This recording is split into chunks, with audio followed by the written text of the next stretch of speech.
Rokatu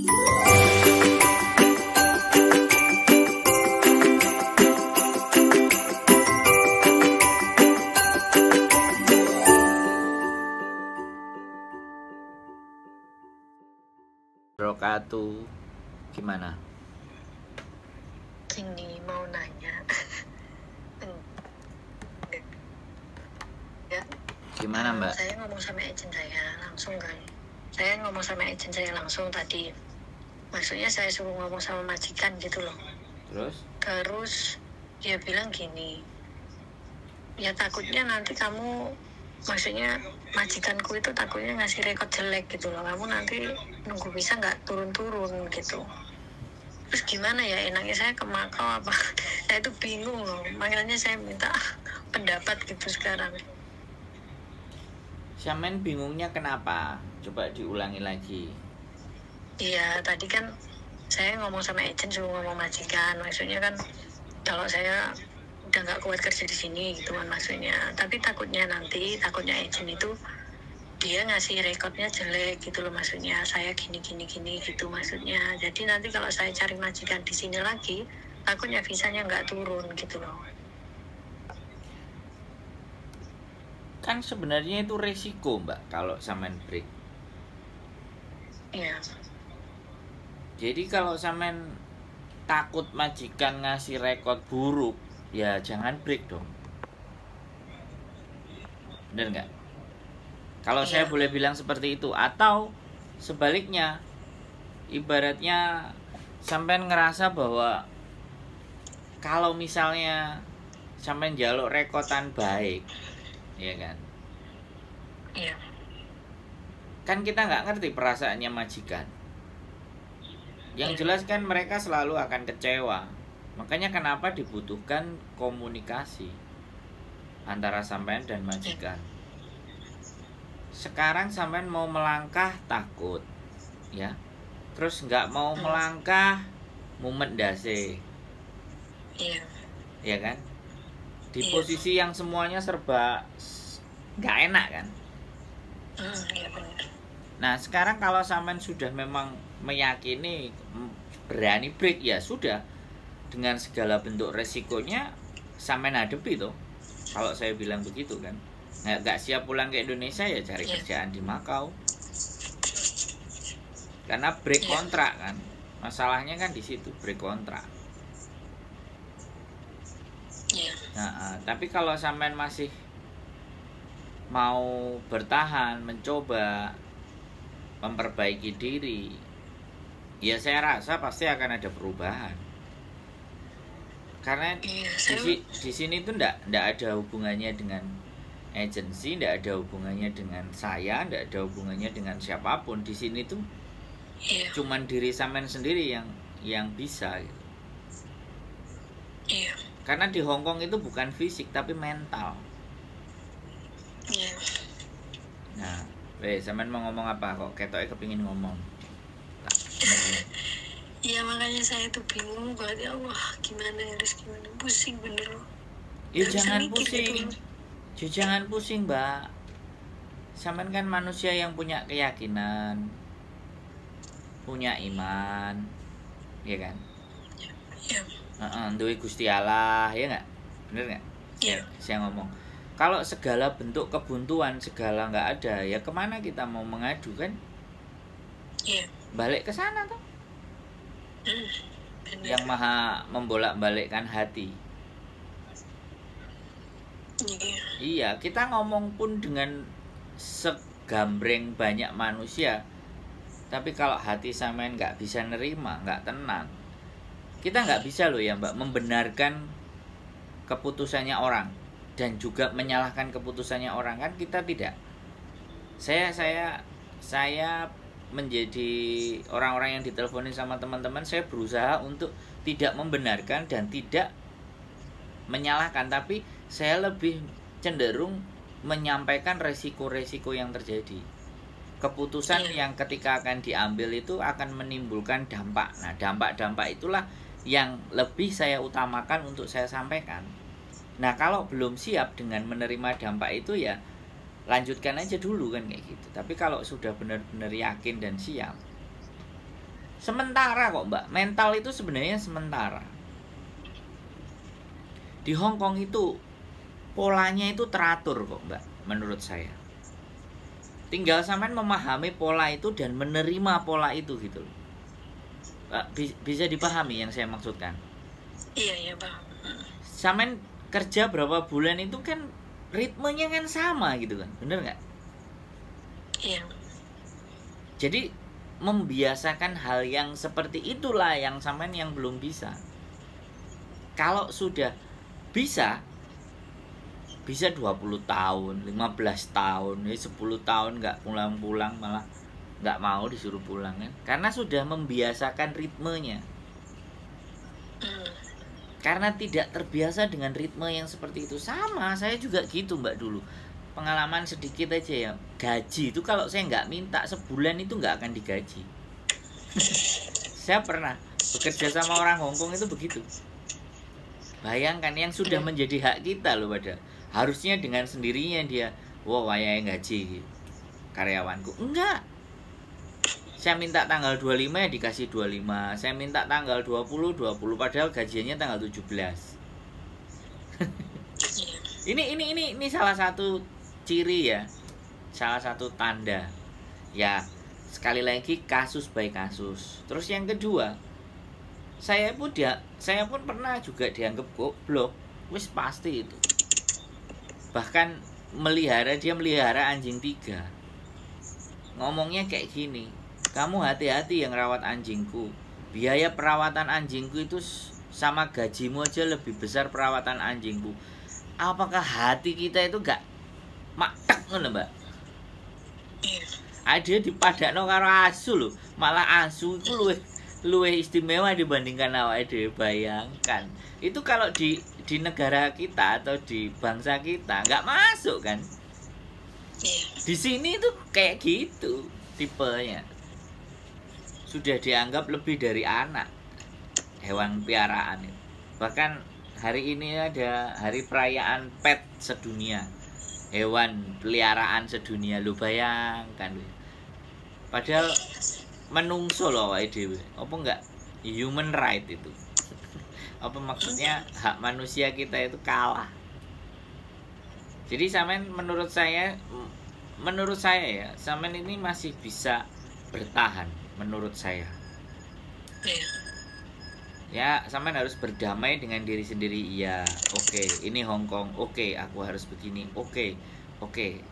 Tak tahan, kesabaranku tak tahan. Aku harus sabar. Di rumah masih banyak yang dibutuhkan. Aku harus berjuang. Ditanamkan dalam diri seperti itu, bukan memberontak. Kalau memberontak, hari ini besok lusa sampai mau pergi itu gak ada masalah. Tapi untuk bertahan itu yang gak gampang. Tapi itu tergantung mental sih sebenarnya memang. Makanya kenapa ada hari Minggu, ada libur, itu tujuannya untuk cooling down. Lama-lama majikan sampean nanti akan nurut sama sampean nek sampean bisa. Ini sudah banyak terjadi. Di teman-teman semuanya itu malah kalau sesuatu yang nggak sesuai dan nggak bener kayak biasa nih, pembantu nih, CC ini malah ngamuk-ngamuk. Bisa jadi seperti itu, kebalik. Nah itulah luar biasa ya. Oke, coba apa ya yang menjadi keberatan sampean itu di mana? Apa tidur, apa capek atau ya, apa? Gini loh sebenarnya orangnya itu gini. Misalnya dia nyuruh bikin ini kayak gini gitu ya. Nanti dia besok ngomongnya, kenapa kamu bikin kayak gini, kok kamu nggak ngikut ke aku, padahal dia yang nyuruh seperti itu. Nah itu contoh satu. Yang kedua lagi, kalau misalnya aku nggak tahu barang apa yang maksudnya ngangetin apa gitu kan, maksudnya baru gitu ya, ngangetin jamu gitu kan, aku memang belum pernah gitu.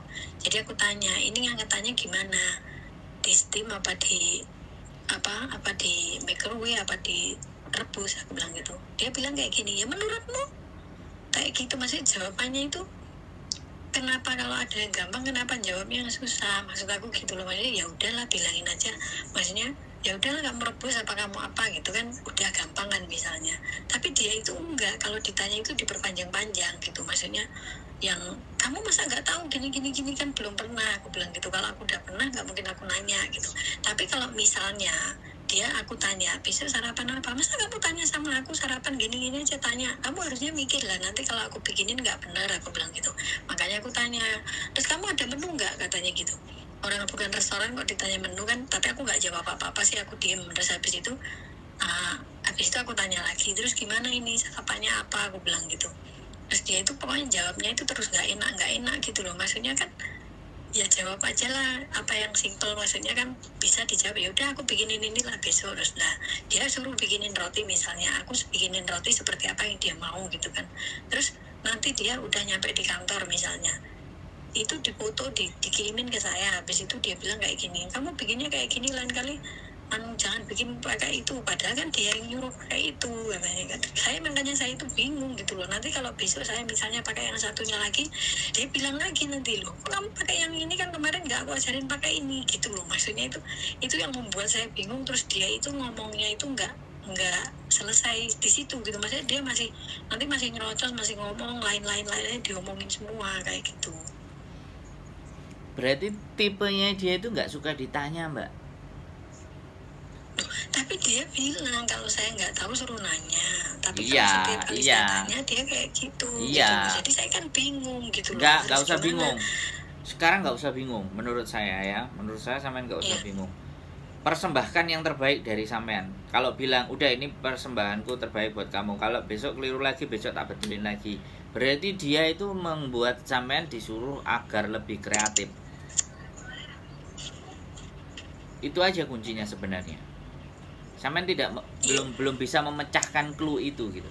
Jadi sampean belum benar-benar tahu sebenarnya apa yang menjadi keinginannya dia itu. Nah, itu yang membuat sampean jadi drop.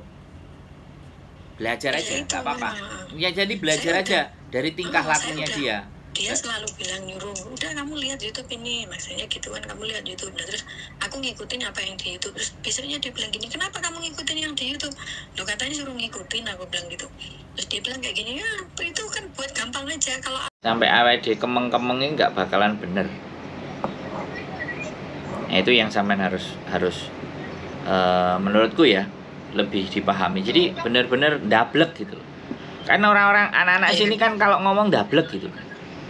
Itulah makanya kan gini, makanya setiap manusia itu kan beda-beda gitu. Makanya saya itu kadang juga benci dengan diri saya sendiri. Kenapa sih saya nggak bisa, maksudnya dapat gitu, nggak bisa. Karena setiap kali dia ngomongnya nggak enak, kayak jawabnya nggak enak, itu udah kerasuk ke hati gitu. Maksudnya kok kayak gini ya, maksudnya ngomongnya kok kayak gini. Jadinya kayak kepikiran gitu loh. Maksudnya jadi mau ngelakuin apa aja, ini nanti salah ya, terus gimana ini ya. Nanti kalau aku tanya gitu kan jawabnya nggak enak, jadi saya bingung gitu loh. Makanya nggak usah bingung, sekali lagi nggak usah bingung. Jadi kalau disuruh bikin ini ya bikin setahu sampean. Nanti kalau dia bosen, dia boring, lama-lama dia yang akan mecat sampean. Dan dia kalau sudah kayak gitu nggak mau diajak banyak ngomong. Wis, kuncinya itu. Jadi kreativitas sampean, kalau misalnya masak apa, sayur apa, sampean harus punya cara sendiri. Sampean harus tahu sendiri rumusnya apa, sampean bikinin aja. Kalau sampean mau bagus lagi, ya kalau yang sampean bisa Senin, Selasa, Rabu, Kamis, Jumat sampean tulis, sodorin ke dia. Atau tempel di tempel di dapur. Dia mau pilih yang mana, sampean mau pakai yang mana. Jadi mau belanjanya biar sampean, jadi semuanya itu kan terschedule jatuhnya, ada jadwalnya. Jadi dia itu menuntut sampean untuk pinter-pinter sendiri. Kalau masalah dikomplain salah, mau gini-gini, oke, mau isi, please, tinggal ngalih. Oke, siap. Oke, aku tak kerjaliani, wis mari cukup. Oke, saya tak kerjaliani. Nah itu yang dinamakan bandel. Nek gak dimakan kan jadinya dia akan tetap lesu dewe tuh. Pasti akan dimakan. Arek-arek itu loh yang kadang-kadang masakanmu ya gak enak, begitu didelen nang ndor meja ya dipangan ya dientekno. Bisa dipahami nggak? Iya kan. Jadi sekali lagi belajar lagi Mbak, nggak apa-apa wis. 4.730 itu salah satunya yaitu dimaki-maki, dilok-lokno, dipaido, dinyek-nyek. Loh, iya sampean harus taruh, sampean harus include-kan itu, bener nggak? Itu bagian dari 473. Bagian dari itu. Kalau kita tidak bilang bahwa itu bagian, kok awake dhewe sing nyesek, Mbak. Ngene temen rek, soro temen golek duit nang kene kok kudu koyo ngene. Nah, jadinya kan seperti itu. Saya dulu itu 4 bulan, Mbak, kerja sama majikan. Iku loh ya, meneh. Aku udah cerita belum sama sampean? Kok takutnya aku udah cerita tak baleni maneh. Yang mana? Yang bikin kue sampai jam 3 pagi. Enggak. Wah, belum. Majikanku itu gendeng. Jadi dia bangun jam 8, sarapan, bangun jam 9, jam 10. Habis itu bikin kue sampai jam 2 malam. Kadang sampai jam 3 pagi, kadang sampai jam 4 pagi. Lah dia itu bikin dan aku harus bantuin dia. Karena dia bikin kerja, aku bantuin, kan harusnya nggak ada alasan tuh buat aku untuk ngeluh. Wong dianya juga pekerja. Kecuali kalau anak-anak yang misalnya kerja tetapi juragannya lunggah-lungguh gitu kan. Nah, itu ujian pertama aku kan. Gila, ini kerja sampai kayak gini. Semuanya pada nggak betah. Apalagi berdiri loh yang dari jam sekian sampai jam sekian. Itu aku bagian nyuci. Aku bagian kalau dia habis masak kue apa, aku harus bersihin alatnya, nanti dibikin lagi. Sehari itu bisa sampai 5 kali loh, 5 loyang. 5 kali bikin adonan. Aku bikin. Terus dalam hatiku tak tanamkan kayak gini. Apa memang harus kayak gini di Hong Kong? Dalam hatiku cuman yang mati aku apa kamu? Udah begitu aja dalam hatiku. Karena sama-sama bertahannya gitu loh. Dan tapi bedanya kan dia passion. Dia senengannya, ya kan? Bikin. Obsesinya lah, sedangkan saya kan bekerja. Kan otomatis sebenarnya saya lebih dongkol tapi tak kuat-kuat no. Kowe mati apa aku sing mati? Beneran, Mbak. Dalam 2 bulan sampai tak batin. Wis, gak ngurus wis. Sing mati awakmu apa aku, tak batin terus. Tahu-tahu jam 10 malam itu dia jatuh dari tangga. Enggak jam 10 sih, setengah 12. Dia jatuh dari tangga. Pas suaminya keluar, tak telepon suaminya, bojomu jatuh. Kan nggak mau dipegang sama saya kan. Nah, dia bangun sendiri. Yo kan aku yo nggak penak kan wedok. Dadai kan, nyonya kan. Nah, suaminya boleh, nggak ada masalah sih sebenarnya suami, tapi dia nggak mau. Oke, wes sesuk disuweneni karo bojone. Akhirnya jam 10 kelar, Mbak. Nek nggawe kue gak usah akeh-akeh. Nek nggawe kue direstani besoknya, jangan diforsir. Kandhani bojone ngamuk-ngamuk. Terus mungkin ya aku nggak ngerti juga waktunya dia mens. Perempuan mens kan, bayuh ngomele. Tak tinggal ngalih. Nek awakmu ngamuk, aku tak ngalih. Percuma aku kerja nek awakmu ngamuk. Aku langsung ngomong kayak gitu, Mbak. Iya. Terus ya wis enggak. Terus tak tinggal ngalih, aku enggak kerja, wis aku tak metu. Awakmu kerja. Karena posisi itu memang saya turis. Jadi bukan kayak sampean itu kontrak dibayar. Jadi makanya wani aku, karena kan aku kerja di situ part time kan hitungannya. Nek sampean kan sudah dibayar. Saya maksudnya sampean itu dia dikontrak gitu loh. Aku masih enggak, makanya rodo bedanya cuman di situ. Cuman dari situ aku ngerti tabiatnya. Ini Mbak salah, aku ngumbah pintu gawe chief, Mbak, gak tak bilas. Bongko. Gawe chief gak tak bilas kan. Tayengen Mbak sesuke. Begitu dia ndelok, wow, akhirnya terus ya wis aku gosok. Dari tayangan itu aku nggo tuku amplas terus tak gosok dadi ngilap kinclong maneh. Lawange. Ngamuk-ngamuk gak karo-karuan aku. Iku kegoblokanku lah, Mbak, artinya. Jadi untuk bisa sampai di titik ini kan kita juga mengalami hal-hal yang goblok gitu loh. Dan sekarang kan bisa cerita ke sampean. Enggak, menurut aku sampean enggak dipukul. Kan aku udah bilang sampean enggak pukul, enggak ditonyor, enggak dikeplakin dasi, enggak disiram banyu panas, itu sudah majikan cukup baik. Nek cangkem mah ya iku jenenge isone yang ngloroi cangkem kan. Loro yati karo cangkeme dhek. Lah wis anggap ae ngono. Ngono, iya ya piye nah. Tapi ya jenis sekali lagi gini. Kadang gini loh Mas. Kadangnya aku ya, kadangnya perasaanku ya udahlah. Aku harus bertahan gitu kan. Tapi kadang itu aku itu ini lagi loh, down lagi gitu loh. Aku bingung ya Allah harus gimana. Jangan down. Kalau sampean down, sampean inget sesuatu yang soro di Indonesia nek gak duwe duit, inget-ingetin nek dipaido tanggane ngutang nempur beras gak duwe duit, sampean inget-inget yang kayak gitu. Dan ini kan tidak di titik itu. Kita kan cuman lambene ae. Saya juga pernah Mbak kerja di perusahaan Jepang hampir 7 tahun. Iku nek ngelokno goblok matamu ngono barang. Orang Indonesia. Bosku. Tapi aku bisa bertahan sampai 7 tahun kerja di situ. Terus tidurku itu selalu ditaruh di gudang. Garasi. Semuanya dapat kamar-kamar baik, aku mau dapat garasi. Ya tak telateni. Enggak di Indonesia. Sebelumnya perusahaan Jepang. Tapi kan gajinya nyamleng Mbak 5 juta. Dan aku staf senior sebenarnya, makanya gajinya luwih akeh timbangane kancane. Jadine yo wajar. Karo kancane akehan aku tapi yo iku aku dikei bagian sing gak enak-enak. Tapi gak apa-apa. Lahir. Baru sekarang aku merasakan. Iya yo. Supaya nek gunane ya, aku di itu dilokno, saiki aku strong. Di Hongkong itu apa? Di Hongkong itu kan seperti itu.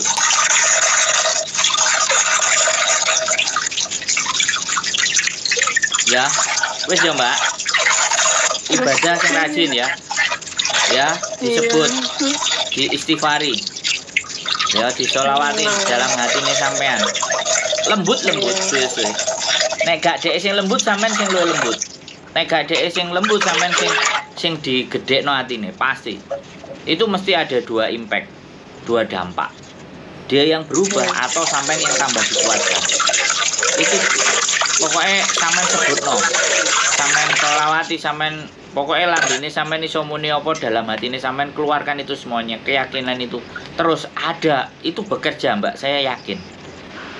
Kekuatan dalam hati, dalam diri sampean itu sangat saya percaya itu bisa bekerja. Soalnya aku percaya nek Gusti Allah, Mbak. Iya. Dan Gusti Allah nang jerone awake dhewe masing-masing, tinggal awake dhewe iki ngeyakini enggak. Nek yakinane kuat iso kok. Ojo kalah karo setan, Mbak. Dan sampean kan gak tahu ngerti Gusti Allah. Ya gak harus sih. Tapi nek sampean luwih ngerti Gusti Allah itu orang biasa lebih tenang, lebih yakin, lebih sadar. Sampean itu butuh dikuatkan aslinya. Iya. Pokoknya aja sampai garangan loh ya sing nguatkan. Garangan rusak kabeh. Tonton kontenku lah sebelum tidur ya. Dan sampean tambah semangat. Aku tuh nyari-nyari enggak ketemu loh. Yang ketemu cuma punya Mbak Yuni aja. Sandro Jabrik wis dikandani Sandro Jabrik kok. Orang kemarin suruh aku kirim nggak dikirim-kirim. Loh ya sampean mau ya wis lah. Tak kirim dikirim maksudnya kontennya dikirim apa gitu. Jadi aku bisa nyari di YouTube gitu. Soalnya aku yang ketemu cuma punya Mbak Yuni aja. Ditulis Sandro Jabrik itu keluar asline sampean iki yo rasa-rasen ae. Oke? Oke, makasih. Yo, semangat ya. Jangan break dulu ya. Gak apa-apa. Jangan break dulu. Pokoknya jangan break dulu. Bertahan yakin. Wah, aku duduk jenis sampean kok ngomong jangan. Tapi ya wis pokoknya kalau kan memberi apa ketenangan orang itu kan dapat pahala. Iya, pasti. Gak pahala tok karo Gusti Allah aku diwehi sembarang kalir, Mbak. Santai. Lah iya makanya. Ya wis, yo sampean kan semangati yo aja. Curhat. Jadi aku curhat sama sampean kan. Siapa tahu sampean bisa nenangin aku maksudnya. Yo bisa pasti, Mbak. Sampean enggak cuma nenangin Mbak, membuat semuanya lebih baik itu bisa saya. Iya, amin. Oke. Pede loh, aku pede Mbak wongnya, aku enggak minderan, pede. Apa meneh sampean kan wedok toh, wedok asli kan? Oh no, jadi asli. Oke, ya semangat ya. Makasih ya Mas. Yang nanti tak kirim linknya, ben sampean delok, oke? Iya, oke. Oke, assalamualaikum. Waalaikumsalam warahmatullahi wabarakatuh. Oke, teman-teman semuanya, 2 kali ya, 2 kali mencoba telepon dan 2 kali sudah nanya tentang mau break. Saya masih berjuang untuk agar jangan break Mbak. Ayo kuatkan hati dan mudah-mudahan ketemu jalannya, dia bisa semakin menguatkan hati dan dirinya untuk tetap dan terus bertahan. Oke, itu saja dari saya. Keep stay tune my YouTube channel and see you next video. Bye bye.